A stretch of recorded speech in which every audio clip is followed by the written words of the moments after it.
Hola, mi nombre es Paula Marconato y este video está enmarcado en el seminario Género y Literatura de la Maestría en Literaturas Comparadas de la Universidad Nacional de La Plata.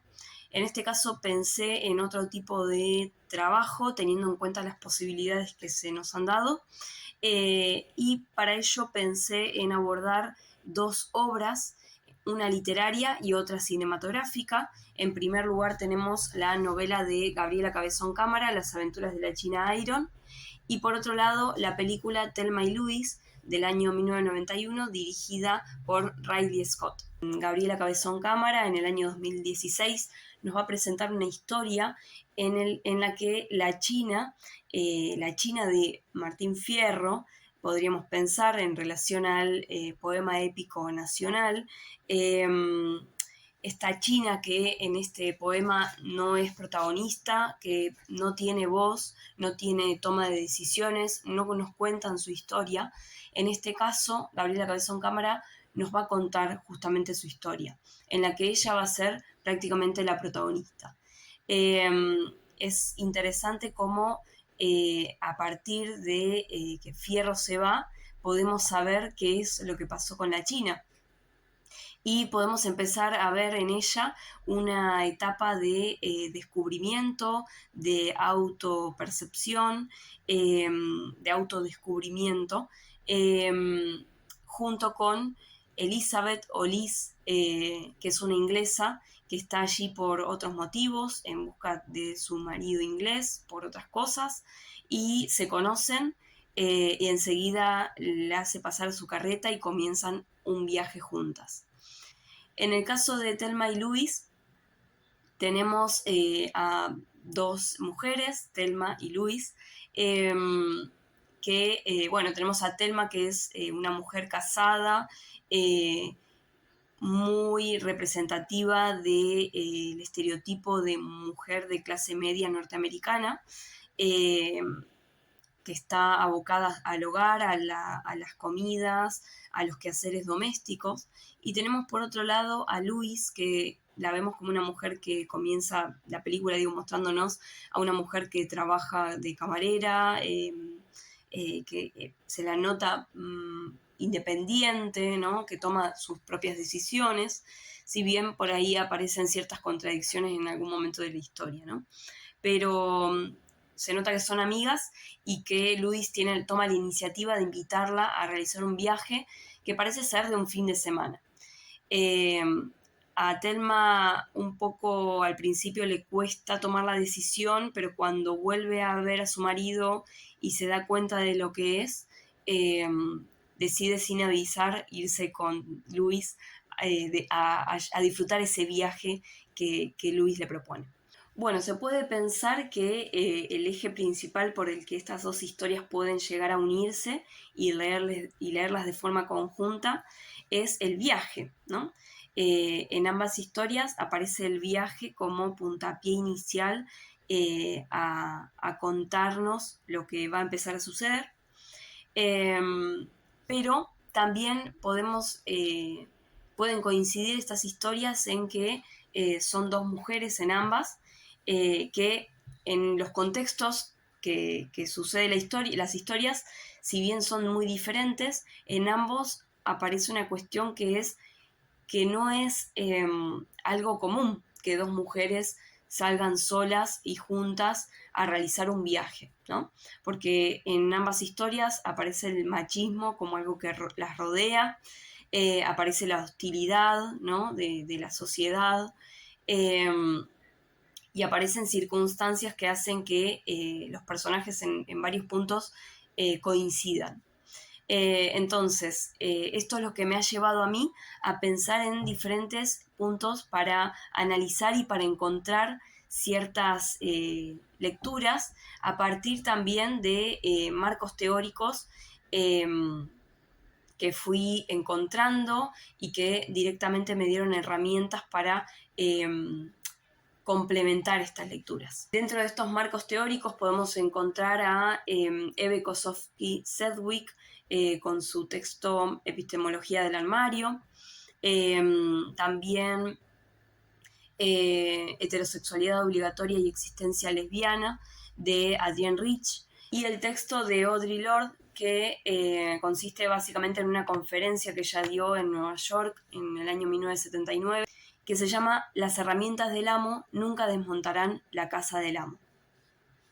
Entonces van a ir apareciendo en este video fragmentos que voy a leer de la novela de Gabriela Cabezón Cámara, otros fragmentos que voy a pasar de la película Thelma y Louise, y también voy a citar y parafrasear a estas teóricas que sumaron a estas lecturas sobre las obras. Bueno, el primer punto de análisis o de lectura de estas historias consiste en reconocer este viaje que aparece en ambas como una especie de viaje, pero de autoidentificación, de autopercepción, ¿no? Y de descubrimiento de nuevas experiencias por parte de las protagonistas. Claramente es posible relacionar esto que sucede en las historias con lo que nos plantea Eve Kosofsky-Sedgwick en uno de sus axiomas que presenta al principio de su texto, en el que habla de la complejidad de los procesos identificatorios.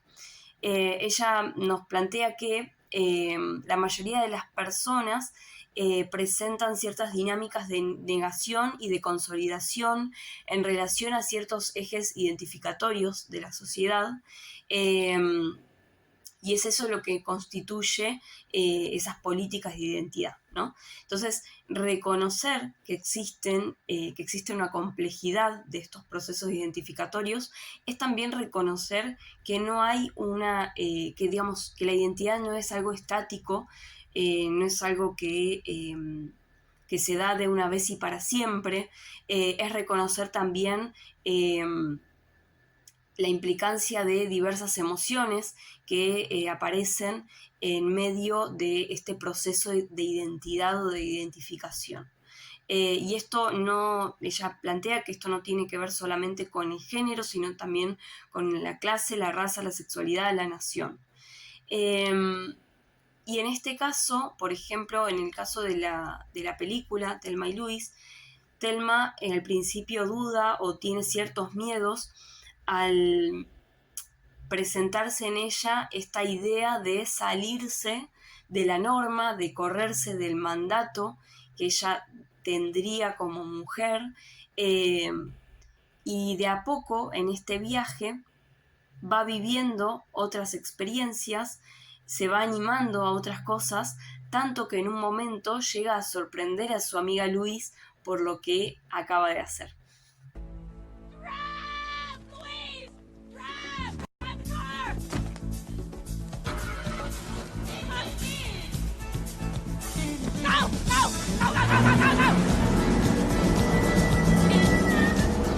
What happened? You robbed the store? Oh, the goddamn store? Well, we needed the money. Oh, not like I killed anybody, for God's sake. Thelma, I'm sorry. We needed the money. Now we have it. Oh, shit. Oh, shit. Oh, shit, Thelma. Louise, please. Oh, shit. Come on, get a breath. Shit. Drive us to goddamn Mexico, will you? Okay. Oh, shit. Oh, shit. Well, how'd you, what'd you say? Well, I just waltzed on in there and I said, "Good morning, ladies and gentlemen. This is a robbery. Now, if nobody loses their head, nobody will lose their head." Simon said, "Y'all lie down on the floor, please, right away.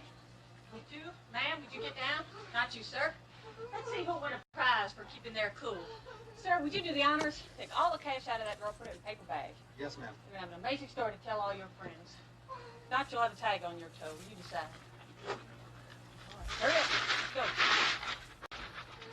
Ma'am, would you be quiet? Sir, sit down, please. Thank you. Just stay there. Just get real comfortable. Hey, someone get some bottles of wild turkey, too, will you? Yes, ma'am. Now you get down, too? Yes, ma'am. Ladies and gentlemen, I want to thank you all for your cooperation. Now stay down on the floor till I'm gone. Have a good day. Jesus Christ. Good God. My Lord.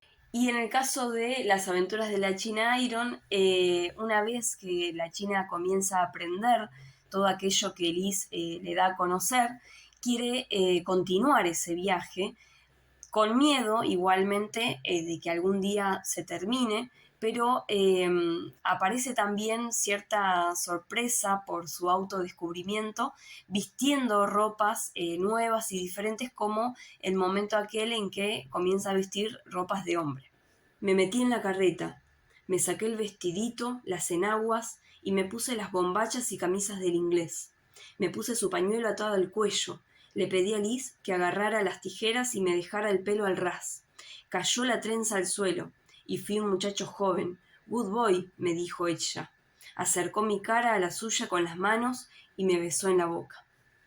Bien, otro de los aspectos a destacar en la lectura de estas dos historias tiene que ver con la hostilidad del paisaje. En ambos viajes sucede que los personajes atraviesan un clima totalmente árido, un relieve llano, seco, casi desértico. Por ejemplo, en la novela de Gabriela Cabezón Cámara, durante gran parte de la historia, los personajes están en la pampa, mismo contexto del poema de Hernández. Y por otro lado, en la película Thelma y Louise, los personajes van pasando por los desiertos de Arkansas, Oklahoma y Arizona. Esto se puede ver en reiteradas ocasiones, tanto en la novela como en la historia. Por ejemplo, en la novela de Cabezón Cámara aparece un fragmento de lo que sucede con la tierra y el polvo que aparece. Y empezó a volar el polvo. El viento nos traía el que levantaba la carreta y todo el de la tierra alrededor. Nos iban cubriendo la cara, los vestidos, los animales, la carreta entera. Mantenerla cerrada, preservar su interior aislado del polvo, lo comprendí enseguida. Era lo que más le importaba a mi amiga, y fue uno de mis mayores desafíos durante la travesía entera. Días perdimos plumereando cada cosa. Era necesario disputarle cada objeto al polvo. Liz vivía con el temor de ser tragada por esa tierra salvaje.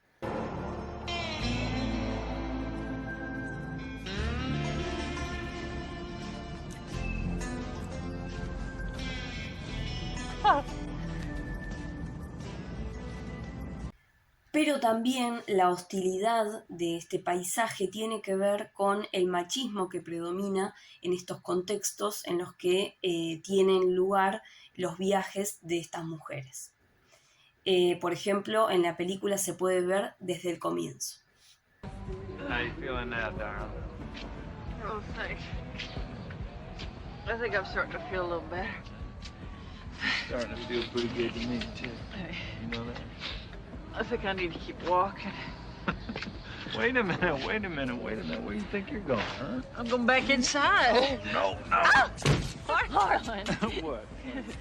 Hey, quit it. Stop it. Stop it. Thelma, listen. I'm not gonna hurt you, okay? I just want to kiss you.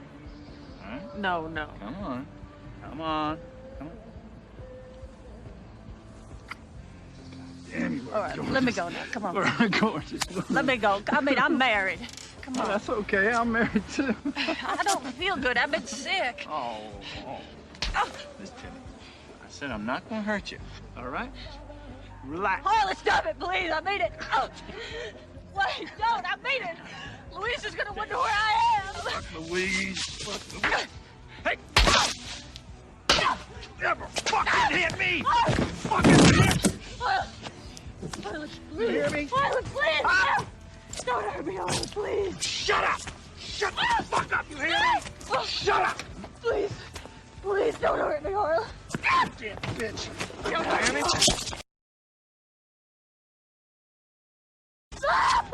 Let her go. Get the fuck out of here.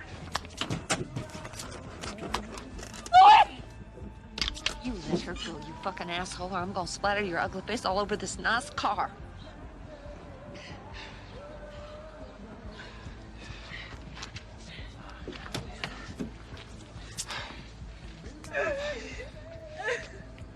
All right, hey, just calm down. We're just having a little fun, that's all. Looks like you got a real fucked up idea of fun. Come on.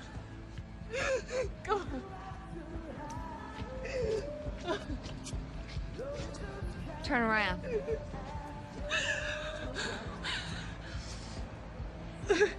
In the future,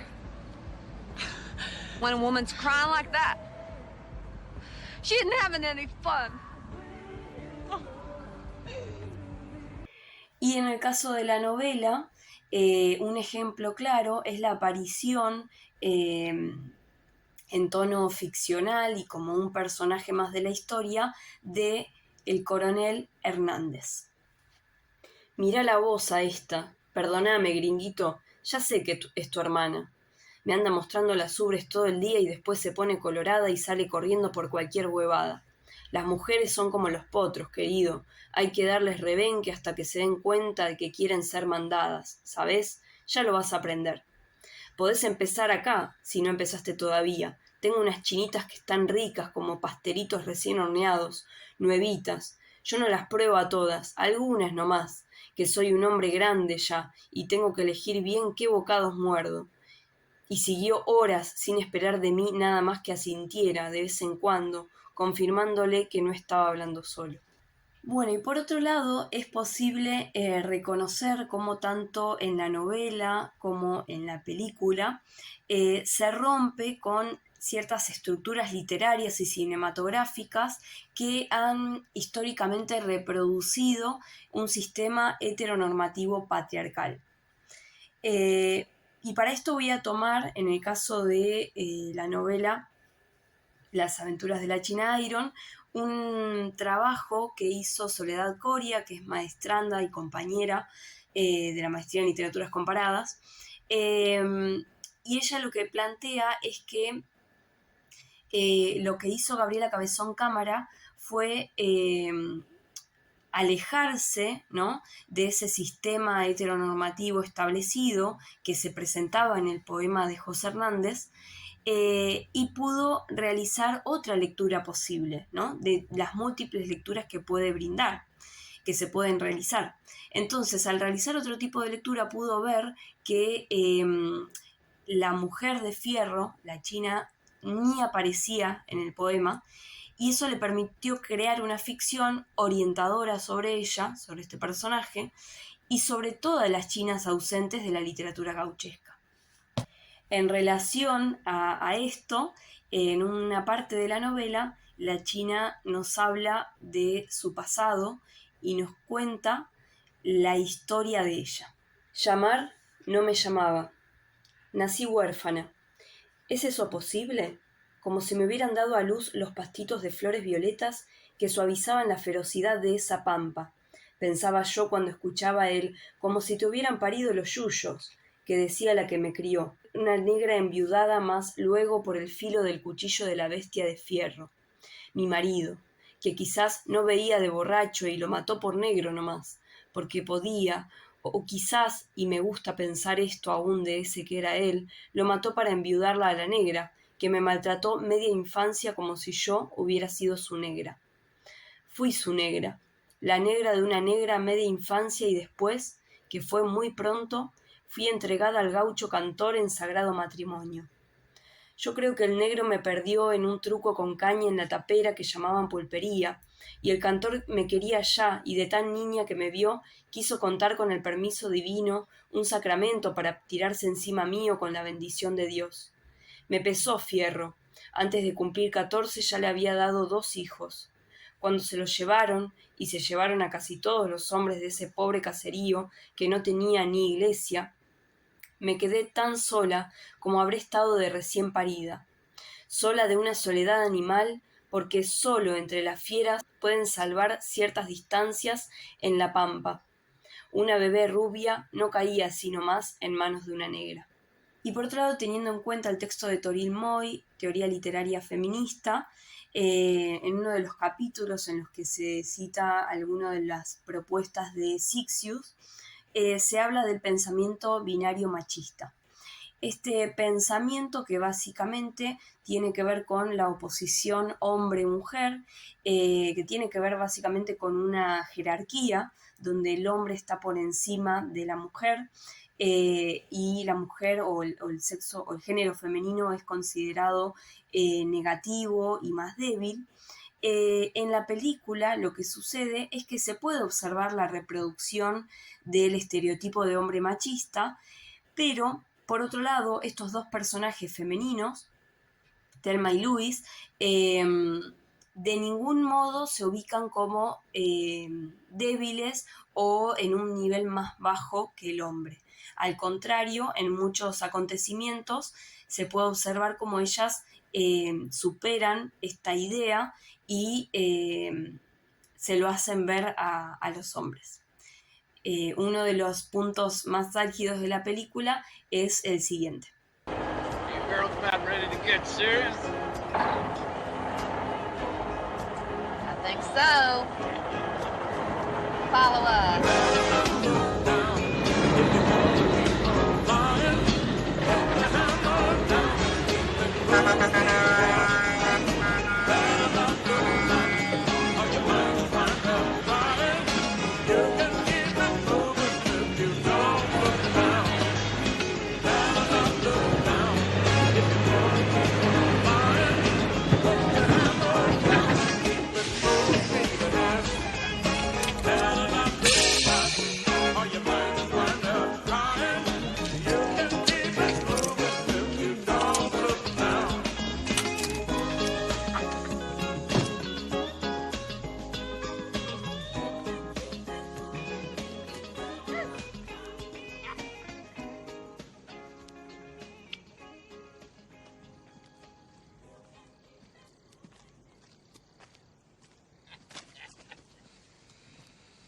Where are you going?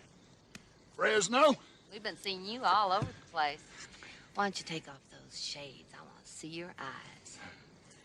Yeah, I've been seeing you too.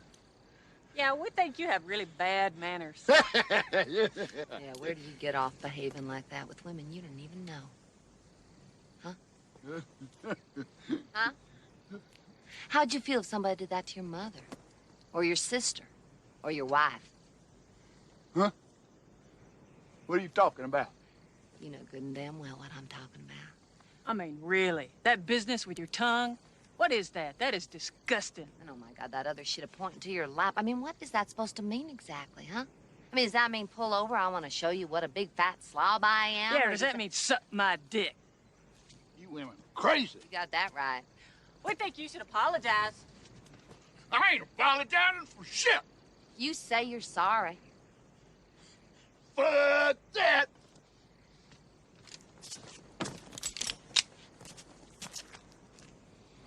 You say you're sorry, or I'm gonna make you fucking sorry. Oh, Jesus. I bet you even called us beavers on your CB radio, didn't you? Yeah. Sure did. Damn, I hate that. I hate being called a beaver, don't you? You gonna apologize or what? Fuck you.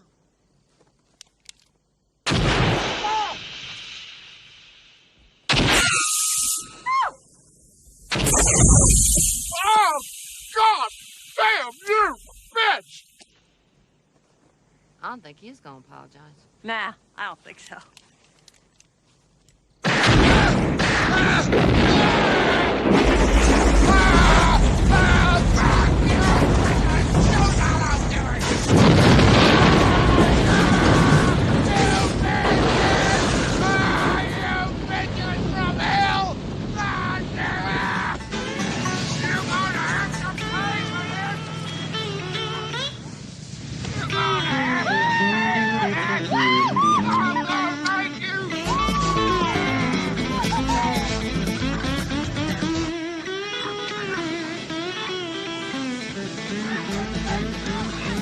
Y para cerrar, el último aspecto que me gustaría dar a conocer en relación a estas dos historias tiene que ver con que tanto la película como la novela pueden leerse desde el concepto de continuo lesbiano propuesto por Adrienne Rich. Lo que propone Adrienne Rich en este concepto es que no solamente la identificación entre mujeres va a ir solamente desde el deseo o las relaciones genitales sexuales entre ellas, sino también tiene que ver con las variadas formas de unión y resistencia en contra de la tiranía masculina.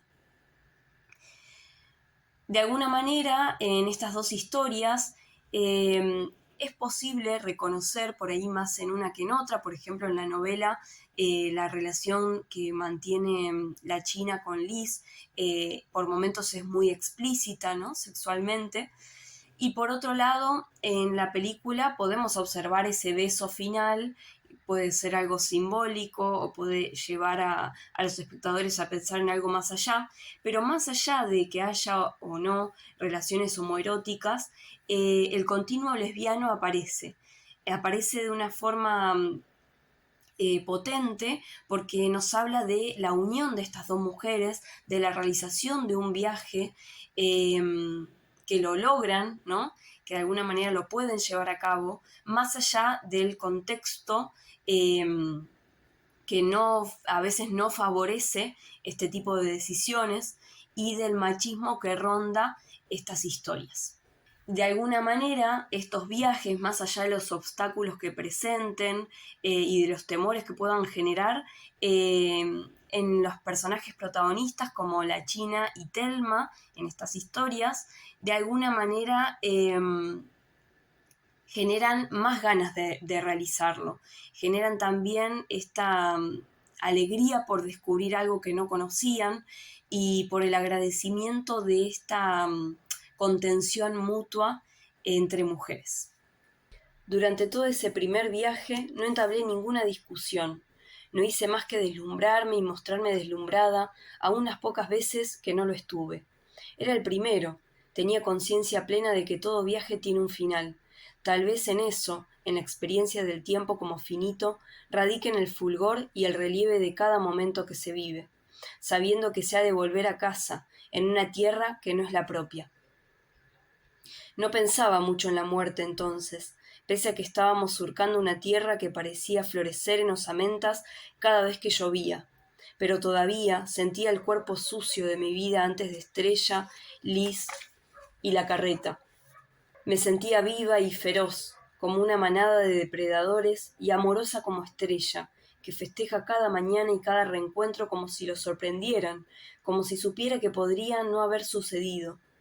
Sabe, mi perrito, que el azar y la muerte son más feroces que la pólvora y que podían irrumpir como irrumpen las tormentas. Bueno, y para cerrar estas lecturas, me gustaría acercarles una cita de Audre Lorde, de su conferencia ya mencionada, que nos dice: para las mujeres, la necesidad y el deseo de apoyarse mutuamente no son patológicos sino redentores, y hay que partir de este conocimiento para redescubrir nuestro auténtico poder.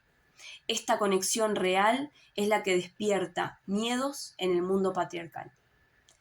Bueno, con esta cita quería terminar este análisis comparativo entre ambas historias de la literatura y del cine, y que haya motivado a conocerlas y a seguir encontrando coincidencias, no solo entre géneros, sino entre historias diferentes. My God, this is beautiful. Surely is. I always wanted to travel, I just never got the opportunity. You got it now.